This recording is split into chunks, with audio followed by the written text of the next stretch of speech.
Hey everybody, I have some exciting news to share with you. Here at Rock Harbor, we are going to be hosting a prophecy conference on October 4th. It's a Saturday, and it's going to be right here in Bakersfield at Rock Harbor Church. And we're going to have a prophecy conference about the apostasy of the church. But we're not only going to talk about what's going on in a negative way in the church and how the church is losing its grip with the culture and not contending for the faith. We're going to talk about ways in which we as individual Christians can re-engage in the fight and battle through what's happening not only in the West but around the world. And so we're going to have a great cast of speakers and some top-notch guys that I have lined up, and they're going to have a one-day shot of not only exposing what's going on, but equipping us in, okay, what can I do to be salt and light? How can I go about confronting this that I see in my churches, that I see in my community, that the church is not doing and the pastors are not doing? We are having a leadership deficit. And so we hope from this conference to encourage many people at the grassroots level to take ownership and say, hey, look, will you be able to take out the truth and contend for the faith, be salt and light, because the churches are not doing it anymore. The pastors are not doing it anymore. So it comes down to our responsibility. And so that's what we're geared up for, and it's going to be great. You're going to be blessed, and you're going to walk away fully equipped to be able to handle this culture. And so hopefully mark down your calendars that hopefully you can attend in person, but if not, we'll have a live stream for anyone that can't make it, and either way, it'll be a blessing for you. So mark the date, October 4th. It's a Saturday here in Bakersfield, California at Rock Harbor Church. Hope to see you then.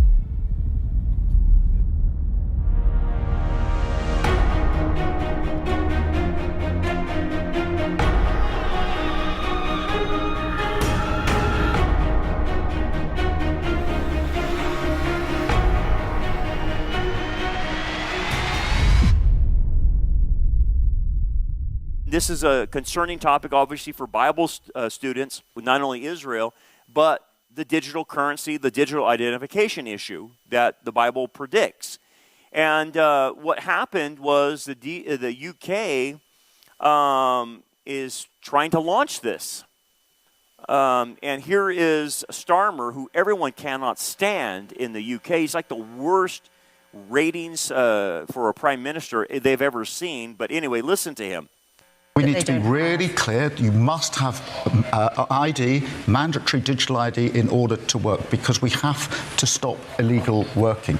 It is an automatic collection of the information by the government, so we know exactly who is working in our economy, and it will help us enforce the rules that are there. But I made a pledge that we would do whatever was necessary, use whatever tools were available to deal with illegal migration. I intend to do so. So let me get this straight. We're going to implement a digital identification because of illegal workers. Well, maybe if you didn't have illegal immigrants or illegal aliens in your country, you wouldn't have to worry about this. But the problem is the UK opened their doors wide open to mass Muslim immigration, which is basically taking over their country. And they're in the throes of a civil, getting ready for a civil war. And so Stromer, he's got to be the dumbest guy on the planet to say, I'm going to solve a problem that I created. Why don't you lock up your borders? Why don't you stop the Muslim immigration? And then you wouldn't have a problem with illegal workers or anything like that. But anyway, this is the ridiculousness of the UK. So along with this, with them proposing a digital identification, the UK National Health Services comes out and says there's an economic advantage of cousin marriage. Do you know why they're saying this, right? Who's in the picture? Oh, that's some Irish people right there. Sorry, I got the wrong picture.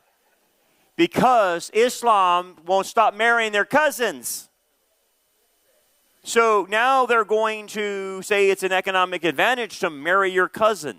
Hey man, we stopped that nonsense back in 1500 BC when you don't marry your cousin because of inbreeding. but they apparently keep doing it. And so this is the problem the UK has, right? UK population continues to rise at record levels, with migrants arrivals making it up to 98% of its growth. Muslims. Okay? So this guy wants to introduce a digital identification because they've got all these illegals running around working and they don't know who they are. And so at least some of the British people, the UK people, are pushing back. This is one of the petitions. I don't know what the petition's up to now. It's at 2.4 million. Parliament has to consider all petitions of 100,000 signatures for debate. So this is going to have to go to debate because there's so many people pushing back on this. But they're this close to losing their culture, and of course they're protesting this identification card thing, and it's basically the digital identification will be on their phone. That's how it's going to be, and that's what they're proposing. Now Switzerland, and you shouldn't be shocked by this. They're going to introduce a digital identification. And basically, after a razor-thin referendum, they passed it like 51, something like that. So they voted for it. So they're going to get a digital identification. So anyway, opponents have also warned that digital IDs could be the beginning of an all-encompassing surveillance state. Yeah, I think so. Which could be used to punish government critics or dissidents. Yeah, that's the idea, right? Proponents have noted that it will be an optional system, that the government authorities and private firms which use the system will be prohibited from obtaining information than is needed from the digital ID card. Yeah, right. All my information will be on there. You don't think someone's going to tap into that? Oh, they're going to be prohibited. Don't worry, we got you. Yeah, right. Sure, I believe you. But this has been going on with Europe, and they've been wanting this. The future of money. European Central Bank unveils plans for digital euro, CBDC, to be introduced next year. Great Reset. World Economic Forum pushes cashless societal central bank digital currencies. They're all on this ticket. So, as you know, this is the stage setting, right? A digital identification. Yeah, it's on the phone, but it's a stage setting. Because if you have a digital identification, what's going to be attached to that is a digital currency, right? And then obviously in Revelation, this is the end goal for this. He causes all, both small and great, rich and poor, free and slave, to receive a mark on their right hand or on their forehead. And that no one may buy or sell except one who has the mark or the name of the beast or the number of his name. Here is wisdom. Let him who has understanding calculate the number of the beast, for it is the number of a man. His number is 666. So you know this passage very well. And even I was, like I said, I was with Billy Crone this last weekend, and Billy, in his presentation, showed the latest news on Bill Gates, saying, look, Bill Gates wants to put tattoos on us that has all of our digital information on the tattoo. And guess where they want to put it? Right on your forehead or right on your hand. So it could either be, the little thing they put inside of you, or it could be on you. The funny thing about this, that it says no one may buy or sell except one who has the mark or the name of the beast, and the mark is on the right hand or on the forehead. The way the Greek is, it can go both ways in the Greek. It can mean on the hand or in the hand. It can mean both, the way you can interpret it. The funny thing is, they have both mechanisms. They have a mechanism to put it inside of you with the RFID chips, and they have a mechanism, as Bill Gates just came out, with a tattoo that can go right on your hand and right on your forehead. And Billy showed that, and that was just recently, Bill Gates came out with that. So it satisfies both aspects of the mark of the beast. Now, again, what's the prophetic template here? Well, here's what we have. What you're seeing in Revelation. A global regime enforces worship and controls buying and selling via the mark, tied to the beast's number. Okay, that's in the future. And so receiving this mark in the future is a spiritual act of allegiance and has eternal consequences. You take the mark of the beast, not right now, but in the tribulation, according to Revelation 14, you're doomed to hell. You take the beast's mark. Okay, that means you're worshiping the beast at that point. It's not now, but that's in the future.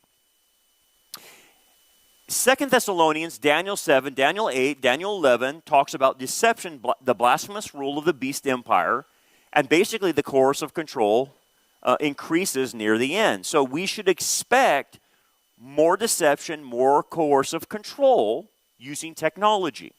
Okay? And here's the thing. The Bible's not against technology per se, like I mentioned on this. But it's about using technology for total control, right? And compulsory allegiance. That's what it's going after. That's what the Bible said is coming. Okay? So what's the plausible path then? So the UK implements this. Switzerland is implementing it. Do you think it's eventually going to come here? Of course. So here's what you have. This is the path, possibly. You have a unique state-issued digital identifier for adults, and you have to do this in order to work or to rent. Okay? The right to work and the right to rent. Okay? That's where it starts. And then you have a single sign-on to the state. So daily life requires frequent checks. Employment, services, benefits, that type of thing. The scope of it can expand to functional creep. Civil liberties organizations warn this joins up with government records and normalizes consistent ID presentation. So you can see that, okay, you need this to work. Then you need this to rent. Then you need this for your medical. Then you need it for insurance or whatever. It just keeps creeping. It keeps moving as people start implementing this all over. The smartphone wallet model will be what comes out first. The digital credential is in the app. That's how it works. It's centralized. It's updatable. Its status is in real time. Work eligibility, benefits, immigration flags were all in real time on your phone. Then it moves to payment stack convergence. UK is in an active design phase for digital pound, the CBDC. Regulators also warming to stable coins, linking ID to wallet to payments, making access conditional. So that's the idea, is if you don't have access to the platforms, you can't do business. And then you have what we call international interoperability. And what that means is the EU's IDAs 2.0 is rolling out digital ID wallets by 2026. That's next year, by the way. Okay? Nudging toward cross-border standardizations a future regime could harness. So what they're wanting to do is they're wanting a digital identification for all of Europe. And then eventually to centralize that with a digital currency. And that's where this is going. So it's international. Well, look. You're one regime, one administration away from some liberal, some leftists in politics here saying that's a great idea. We need to implement that in the United States. I mean, imagine Kamala being in power right now. Would she be for this? Oh, totally. Absolutely. You know she would. You know, that's how close we dodged a bullet, right? This election. And then what you start having is enforcement by code. So you have the status of non-compliant, okay? So access to work, access to housing, access to services, and eventually payments can be flipped off, turned off completely. And that's the mechanics of Revelation 13:17. So that's what happens. They just shut you down. You can't do anything. You're outside the system. So what do? You can't buy food, you can't buy gas, that's the idea. So you have enforcement code. And that becomes a social credit score along with that you're non-compliant, right? That you don't go along. So this is not the mark, obviously. The mark only comes in the 7-year tribulation, so we're going to be gone by then. We're going to be raptured. We're not going to be here for this. But what we're trying to show you is the system is getting set up. And these idiots, I mean, when I say idiots, I'm talking fools, biblical fool idiots, think this is great. And what it's going to do is take away every freedom people have. The freedom to be able to, what you buy, how you run your air in your house, everything will be completely controlled by them. Now, these people, the elites, have the God complex. They want to control all of it because they think they're smarter than everybody else and we're a bunch of dummies. And they want to do that. And so they think this is a great idea. Most people, if they don't have a biblical framework to work from, think this is a great idea. Why? Well, let me explain. Here's some biblical concerns. People that don't have a biblical framework are willing to trade their freedoms for safety. That's the problem. Second, totalizing state control over commerce and conscience is a problem. Idolatrous allegiance tests. When access to life's necessities demands pledges that compromise faith, believers must refuse.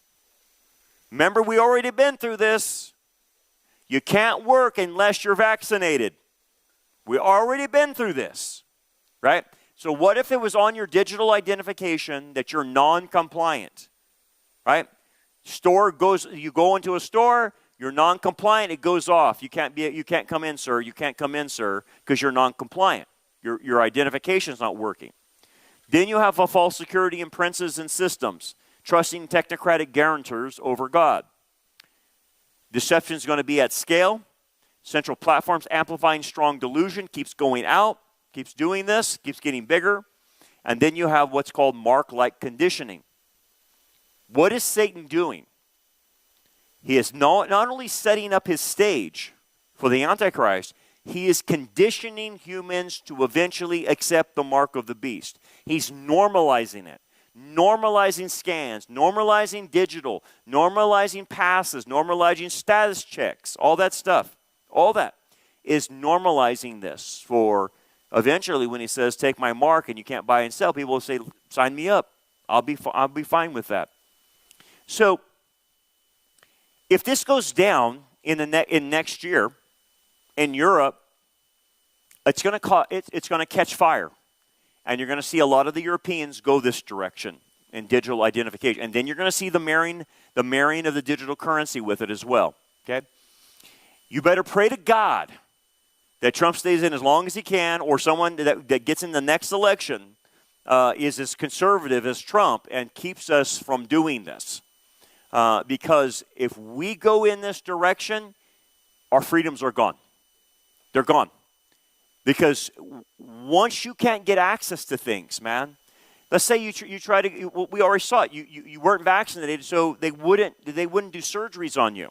Remember that? Well, you're not vaccinated. We had somebody in our church needed a transplant, and the hospitals here refused to do it because they weren't vaccinated.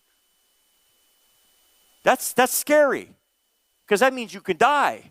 And they don't care. Well, you're not vaccinated, sir.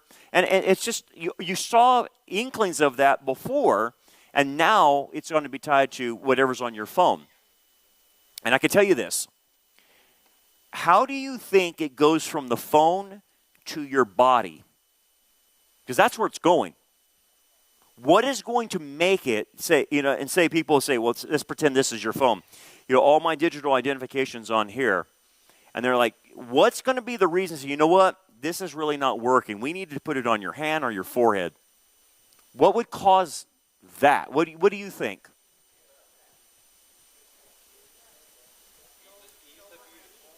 Ease of use? Is it convenience? Or would it be for security? Peace and safety, right? So I want you to think about it. It's going to eventually transfer because they're going to start it on your phone. That's where it's all going to be. It's going to be on your phone. But eventually it transfers from the phone to your body. I have a funny hunch. The way it transfers over is because there's not enough security, because it's going to be hacked so many times by people. Your phones and stealing your digital identification, they're going to say, we can't keep doing this because people keep stealing people's identity. So here's what we're going to do. And this will foolproof people stealing your identity. We'll put it on your body and it's yours. And so no one can ever hack you and steal your identification. And guess what people will say? Sign me up. I was hacked and I lost my identification. I was hacked and I lost all my money in my bank. I was hacked because someone stole my phone. So they'll say, no problem, sir, we'll just put it on your body. You'll never have your identification stolen again. Sign me up. Sign me up. That's what they'll do. Because people are so stupid, they are willing to give away freedoms for peace and security. Every time. Every time they will do that. So again, what we're watching is the stage setting. Holy smokes, you're that close. You're that close, my friends. Thank God we don't have to be here when that all goes down for that, right? Amen. Let's pray. Father, thank you, Lord, for what we can understand.